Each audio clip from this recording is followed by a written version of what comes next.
सघोषोधार्तराष्ट्राणां हृदयानि व्यधारयत् नभश्च पृथिवीं चैव तुमुलो व्यनुनादयन्.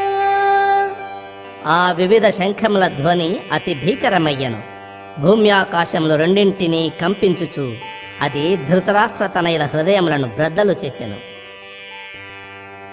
అథ వ్యవస్థితాన్ దృష్ట్వా ధార్తరాష్ట్రాన్ కపిధ్వజః ప్రవృత్తే శస్త్ర సంపాతే ధనురుద్యమ్య పాండవః.